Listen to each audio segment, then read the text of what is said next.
Hello, everyone, and welcome back to Fantasy Friday. So, as we found out last week, we reached the end of the book The Tiger and the Wolf. So, no more Manny. We will be starting a new book today. And I'm excited to announce that that book is going to be the first book in the His Dark Materials series called The Golden Compass in North America. In other parts of the world, it is known as Northern Lights. So, Philip Pullman is a wonderful author, and his trilogy, His Dark Materials, is very highly regarded in a number of literary circles, both by younger people and older people. So, everyone can enjoy this story. It's got a lot of different bits of fantasy in it, and it has armored polar bears. That's pretty cool. So, I'm really excited to read this one for everyone, and yeah, we can just go ahead and dive right into it, I think. So, also worth mentioning is that this book, this trilogy, in fact, has been adapted into, well, first a movie, which is not really worth mentioning, and also into a TV series, which is on one of the current streaming services. So you can go ahead and check that out. It is just called His Dark Materials. You can watch that if you like. And yeah, if you enjoy that, perhaps you'll also enjoy the book. In fact, I can almost assert that you will. So, without further ado, let's start off with chapter number 1, The Decanter of Tokay. Lyra and her demon moved through the darkening hall, taking care to keep to one side, out of sight of the kitchen. The three great tables that ran the length of the hall were laid already, the silver and the glass catching what little light there was, and the long benches were pulled out ready for the guests. Portraits of former masters hung high up in the gloom among the walls. Lyra reached the dais and looked back at the open kitchen door, and, seeing no one, stepped up beside the high table. The places were laid with gold, not silver, and the 14 seats were not oak benches, but mahogany chairs with velvet cushions. Lyra stopped beside the master's chair and flicked the biggest glass gently with a fingernail. The sound rang clearly through the hall. "You're not taking this seriously," whispered her demon. "Behave yourself." Her demon's name was Pantalaimon, and he was currently in the form of a moth, a dark brown one, so as not to show up in the darkness of the hall. "They're making too much noise to hear from the kitchen," Lyra whispered back, "and the steward doesn't come in till the first bell. Stop fussing." But she put her palm over the ringing crystal anyway, and Pantalaimon fluttered ahead and through the slightly open door of the retiring room at the other end of the dais. After a moment he appeared again. "There's no one there," he whispered, "but we must be quick." Crouching behind the high table, Lyra darted along and through the door into the retiring room, where she stood up and looked around. The only light in here came from the fireplace, where a bright blaze of logs settled slightly as she looked, sending a fountain of sparks up into the chimney. She had lived most of her life in the college, but had never seen the retiring room before. Only scholars and their guests were allowed in here, and never females. Even the maidservants didn't clean in here. That was the butler's job alone. Pantalaimon settled on her shoulder. "Happy now? Can we go?" he whispered. "Don't be silly. I want to look around." It was a large room, with an oval table of polished rosewood on which stood various decanters and glasses, and a silver smoking stand with a rack of pipes. On a sideboard nearby, there was a little chafing dish and a basket of poppy heads. "They do themselves well, don't they, Pan?" she said under her breath. She sat in one of the green leather armchairs. It was so deep she found herself nearly lying down, but she sat up again and tucked her legs under her to look at the portraits on the walls. More old scholars, probably. Robed, bearded, and gloomy, they stared out of their frames in solemn disapproval.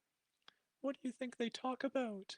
Lyra said, or began to say, because before she'd finished the question, she heard voices outside the door. "Behind the chair, quick!"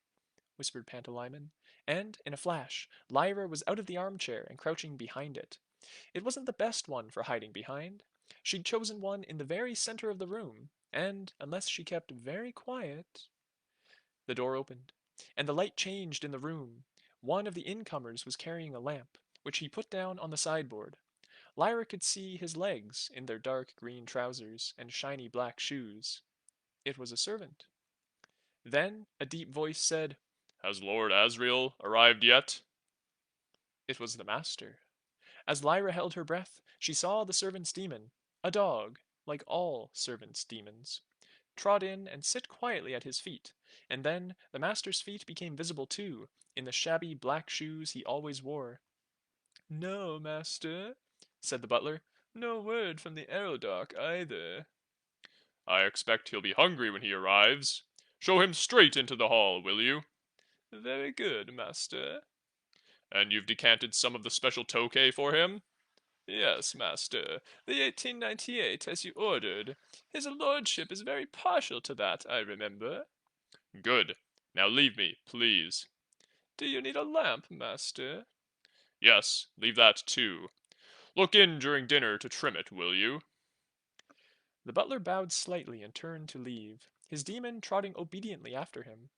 From her not much of a hiding place, Lyra watched as the master went to a large oak wardrobe in the corner of the room, took his gown from a hanger, and pulled it laboriously on. The master had been a powerful man, but he was well over 70 now, and his movements were stiff and slow. The master's demon had the form of a raven, and as soon as his robe was on, she jumped down from the wardrobe and settled in her accustomed place on his right shoulder.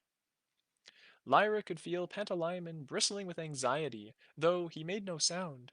For herself, she was pleasantly excited. The visitor mentioned by the master, Lord Asriel, was her uncle, a man whom she admired and feared greatly. He was said to be involved in high politics, in secret exploration, in distant warfare, and she never knew when he was going to appear. He was fierce. If he caught her in here, she'd be severely punished. But she could put up with that. What she saw next, however, changed things completely. The master took from his pocket a folded paper and laid it on the table beside the wine.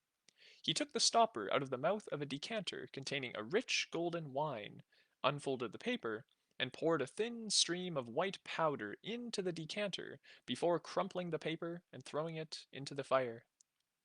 Then he took a pencil from his pocket, stirred the wine until the powder had dissolved, and replaced the stopper.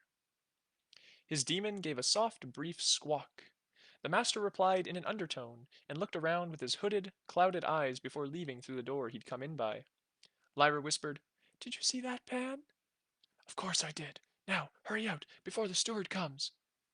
But, as he spoke, there came the sound of a bell ringing once from the far end of the hall. "That's the steward's bell," said Lyra. "I thought we had more time than that." Pantalaimon fluttered swiftly to the hall door, and swiftly back. "The steward's already here," he said, "and you can't get out the other door." The other door, the one the master had entered and left by, opened on to the busy corridor between the library and the scholars' common room. At this time of day, it was thronged with men pulling on their gowns for dinner, or hurrying to leave papers or briefcases in the common room before moving into the hall. Lyra had planned to leave the way she'd come, banking on another few minutes before the steward's bell rang. And if she hadn't seen the master tipping that powder into the wine, she might have asked the steward's anger, or hoped to avoid being noticed in the busy corridor. But she was confused, and that made her hesitate. Then she heard heavy footsteps on the dais. The steward was coming to make sure the retiring room was ready for the scholars' poppy and wine after dinner. Lyra darted to the oak wardrobe, opened it, and hid inside, pulling the door shut just as the steward entered. She had no fear for Pantalaimon. The room was somber colored, and he could always creep under a chair. She heard the steward's heavy wheezing, and, through the crack where the door hadn't quite shut, she saw him adjust the pipes in the rack by the smoking stand, and cast a glance over the decanters and glasses. Then he smoothed the hair over his ears with both palms and said something to his demon. He was a servant, so she was a dog. But a superior servant, so a superior dog. In fact, she had the form of a red setter. The demon seemed suspicious, and cast around as if she'd sensed an intruder, but didn't make for the wardrobe, to Lyra's intense relief. Lyra was afraid of the steward, who had twice beaten her. Lyra heard a tiny whisper. Obviously, Pantalaimon had squeezed in beside her. "We're going to have to stay here now. Why didn't you listen to me?" She didn't reply until the steward had left. It was his job to supervise the waiting at the high table. She could hear the scholars coming into the hall, the murmur of voices, the shuffle of feet. "It's a good thing I didn't," she whispered back. "We wouldn't have seen the master put poison in the wine otherwise. Pan, that was the tokay he asked the butler about. They're going to kill Lord Asriel." "You don't know it's poison." "Oh, of course it is. Don't you remember? He made the butler leave the room before he did it. If it was innocent, it wouldn't have mattered the butler seeing. And I know there's something going on. Something political. The servants have been talking about it for days. Pan, we could prevent a murder." "I've never heard such nonsense," he said shortly. "How do you think you're going to keep still for hours in this poky wardrobe? Let me go and look in the corridor. I'll tell you when it's clear." He fluttered from her shoulder, and she saw his little shadow, appear in the crack of light. "It's no good, Pan. I'm staying," she said. "There's another robe or something here. I'll put that on the floor and make myself comfortable. I've just got to see what they do." She had been crouching. She carefully stood up, feeling around for the clothes hangers in order not to make a noise, and found that the wardrobe was bigger than she'd thought. There were several academic robes and hoods, some with fur around them, most faced with silk. "I wonder if these are all the master's," she whispered. "When he gets honorary degrees from other places, perhaps they give him fancy robes and he keeps them here for dressing up. Pan, do you really think it's not poison in that wine?" "No," he said. "I think it is, like you do. And I think it's none of our business. And I think it would be the silliest thing you've ever done in a lifetime of silly things to interfere. It's nothing to do with us." "Don't be stupid," Lyra said. "I can't sit in here and watch them give him poison." "Come somewhere else, then." "You're a coward, Pan." "Certainly I am. May I ask what you intend to do? Are you going to leap out and snatch the glass from his trembling fingers? What did you have in mind?" "I didn't have anything in mind, and well you know it," she snapped quietly. "But now I've seen what the master did, I haven't got any choice. You're supposed to know about conscience, aren't you? How can I just go and sit in the library or somewhere and twiddle my thumbs, knowing what's going to happen? I don't intend to do that, I promise you." "This is what you wanted all the time," he said after a moment. "You wanted to hide in here and watch. Why didn't I realize that before?" "All right, I do," she said. "Everyone knows they get up to something secret. They have a ritual or something, and I just wanted to know what it was." "It's none of your business. If they want to enjoy their little secrets, you should just feel superior and let them get on with it. Hiding and spying is for silly children." "Exactly what I knew you'd say. Now stop nagging." The two of them sat in silence for a while, Lyra uncomfortable on the hard floor of the wardrobe, and Pantalaimon self-righteously twitching his temporary antenna, or on one of the robes. Lyra felt a mixture of thoughts contending in her head, and she would have liked nothing better than to share them with her demon. But she was proud as well. Perhaps she should try to clear them up without his help. Her main thought was anxiety, and it wasn't for herself. She'd been in trouble often enough to be used to it. This time, she was anxious about Lord Asriel, and about what this all meant. It wasn't often that he visited the college, and the fact that this was a time of high political tension meant that he hadn't come simply to eat and drink and smoke with a few old friends. She knew that both Lord Asriel and the Master were members of the Cabinet Council, the Prime Minister's special advisory body, so it might have been something to do with that. But meetings of the Cabinet Council were held in the palace, not in the retiring room of Jordan College. Then there was the rumor that had been keeping the college servants whispering for days. It was said that the Tartars had invaded Muscovy and were surging north to St. Petersburg, from where they would be able to dominate the Baltic Sea and eventually overcome the entire west of Europe. And Lord Asriel had been in the far north. When she'd seen him last, he was preparing an expedition to Lapland. "Pan," she whispered. "Yes." "Do you think there'll be a war?" "Not yet. Lord Asriel wouldn't be dining here if it was going to break out in the next week or so." That's what I thought. But later? Shh! Someone's coming. She sat up and put her eye to the crack of the door.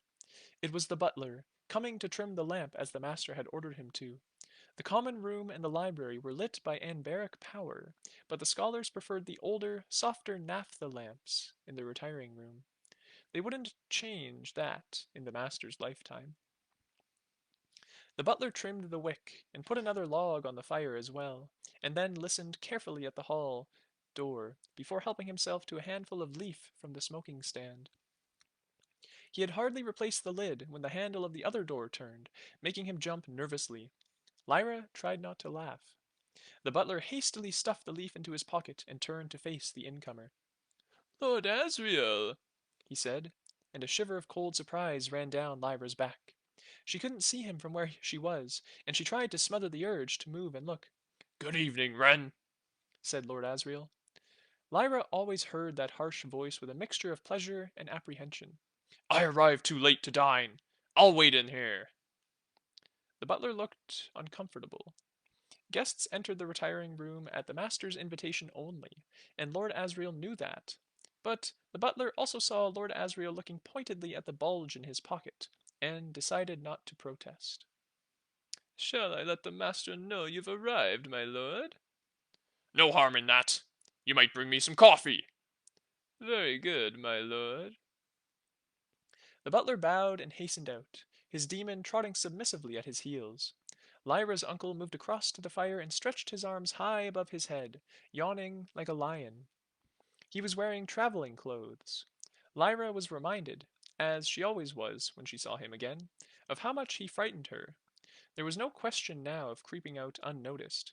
She'd have to sit tight and hope. Lord Asriel's demon, a snow leopard, stood behind him. Are you going to show the projections in here? She said quietly. Yes, it'll create less fuss than moving to the lecture theater. They'll want to see the specimens, too. I'll send for the porter in a minute. This is a bad time, Stell Maria. You should rest. He stretched out in one of the armchairs, so that Lyra could no longer see his face. Yes, yes. I should also change my clothes. There's probably some ancient etiquette that allows them to fine me a dozen bottles for coming in here dressed improperly. I should sleep for 3 days. The fact remains that... There was a knock, and the butler came in with a silver tray bearing a coffee pot and a cup. Thank you, Wren, said Lord Asriel. Is that the Tokay I can see on the table? The master ordered it decanted specially for you, my lord, said the butler. There are only 3 dozen bottles left of the 98. All good things pass away. Leave the tray here beside me.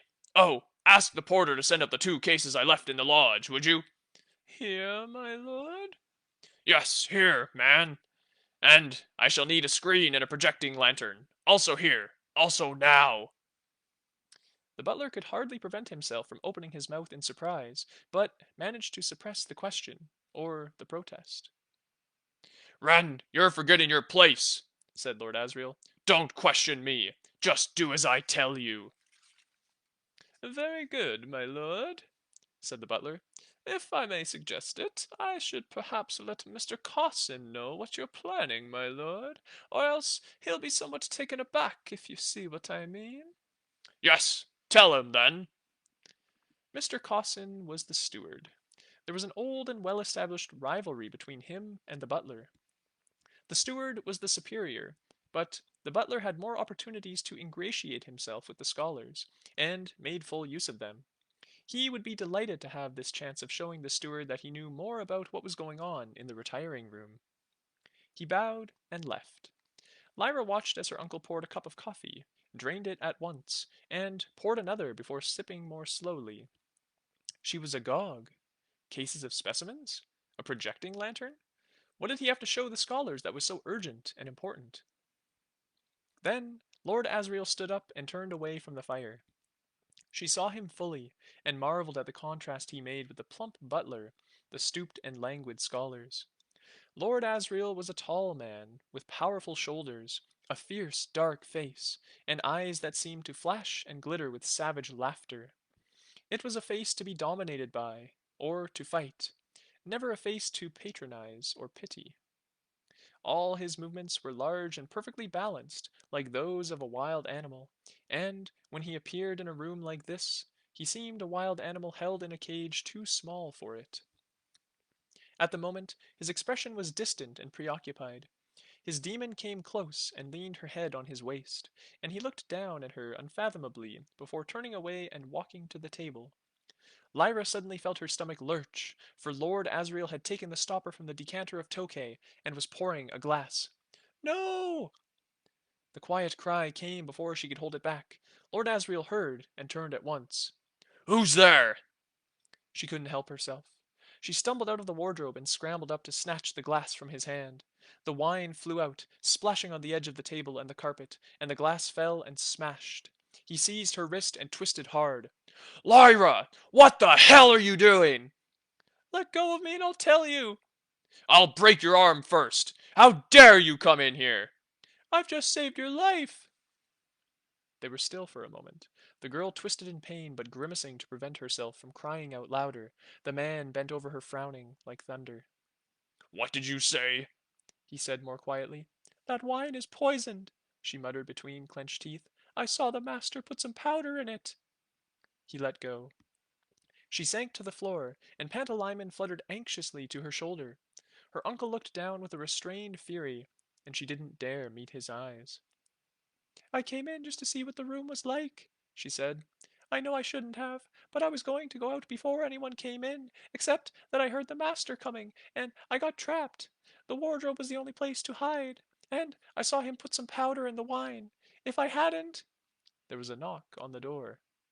That'll be the porter, said Lord Asriel. Back in the wardrobe. If I hear the slightest noise, I'll make you wish you were dead. She darted back there at once, and no sooner had she pulled the door shut than Lord Asriel called, Come in! As he'd said it was the porter. In here, my lord? Lyra saw the old man standing doubtfully in the doorway, and behind him the corner of a large wooden box. That's right, shooter, said Lord Asriel. Bring them both in and put them down by the table. Lyra relaxed a little, and allowed herself to feel the pain in her shoulder and wrist. It might have been enough to make her cry, if she was the sort of girl who cried. Instead, she gritted her teeth and moved the arm gently until it felt looser. Then came a crash of glass and the glug of spilled liquid. Damn you, shooter, you careless old fool! Look what you've done! Lyra could see, just. Her uncle had managed to knock the decanter of Tokay off the table, and made it look as if the porter had done it. The old man put the box down carefully and began to apologize. I'm truly sorry, my lord. I must have been closer than I thought. Get something to clear this mess up! Go on before it soaks into the carpet! The porter hurried out. Lord Asriel moved closer to the wardrobe and spoke in an undertone. Since you're in there, you can make yourself useful. Watch the master closely when he comes in. If you tell me something interesting about him, I'll keep you from getting further into the trouble you're already in. Understand? Yes, uncle. Make a noise in there, and I won't help you. You're on your own. He moved away and stood with his back to the fire again, as the porter came back with a brush and dustpan for the glass and a bowl and cloth. I can only say once again, my lord, I do most earnestly beg your pardon. I don't know what... Just clean up the mess. As the porter began to mop the wine from the carpet, the butler knocked and came in with Lord Asriel's manservant, a man called Thorold. They were carrying between them a heavy case of polished wood with brass handles. They saw what the porter was doing, and stopped dead. Yes, it was the Tokay, said Lord Asriel. Too bad. Is that the lantern? Set it up by the wardrobe, Thorold, if you would. I'll have the screen set up at the other end. Lyra realized that she would be able to see the screen and whatever was on it through the crack in the door, and wondered whether her uncle had arranged it like that for the purpose. Under the noise the manservant made, unrolling the stiff linen, setting up on its frame, she whispered, See, it was worth coming, wasn't it? It might be, Pantalaimon said austerely in his tiny moth voice, and it might not. Lord Asriel stood by the fire, sipping the last of the coffee, and watching darkly as Thorold opened the case of the projecting lantern and uncapped the lens before checking the oil tank. "There's plenty of oil, my lord," he said. "Shall I send for a technician to operate it?" "No, I'll do it myself. Thank you, Thorold. Have they finished dinner yet, Wren?" "Very nearly, I think, my lord," replied the butler. "If I understand Mr. Carson aright, the master and his guests won't be disposed to linger once they know you're here. Shall I take the coffee tray?" "Take it and go." "Very good, my lord." With a slight bow, the butler took the tray and left, and Thorold went with him. As soon as the door closed, Lord Asriel looked across the room directly at the wardrobe, and Lyra felt the force of his glance almost as if it had physical form, as if it were now an arrow or a spear. Then he looked away and spoke softly to his demon. She came to sit calmly at his side, alert and elegant and dangerous, her tawny eyes surveying the room before turning, like his black ones, to the door from the hall as the handle turned. Lyra couldn't see the door, but she heard an intake of breath as the first man came in. "Master," said Lord Asriel. "Yes, I'm back. Do bring in your guests. I've got something very interesting to show you." And so concludes chapter 1 of The Golden Compass. So, what did you think of that? Kind of interesting. We have Lyra and her demon, Pantalaimon. So demon, that's an interesting term. When we think demon, often we probably think of those things that reside south of here. But something a little bit different. We can see that Pantalaimon is often a moth, and then also the master has his own demon, and of a different form, a raven. And then we have Lord Asriel, who has his own demon in the form of a snow leopard. So that's kind of interesting. We'll have to look more into that and see what's going on with those, because they just sound like normal animals, not just demons. So we'll see what's going on. And now Lyra is hidden in the closet with her demon Pantalaimon, and Lord Asriel has just welcomed the master. And Lord Asriel seems to kind of know what's going on here. He is a little bit suspicious because Lyra helped him out by saving him from drinking the poisoned wine. So hopefully that works out in her favor. Although it's a little bit odd that he put her in the wardrobe where she can't escape. And now, as the master enters the room, we have Lord Asriel saying, "I have something to show you." Hopefully he is not going to show the master where Lyra is hiding. That would be tragic. Lyra would get in some big trouble. So, yeah, we'll cap it there for today, but I look forward to seeing all of you again next week. I will be here again at 12 o'clock on Friday to read the next chapter of The Golden Compass by Philip Pullman. So I'll see you all then, and until then, enjoy your weekend. Bye now.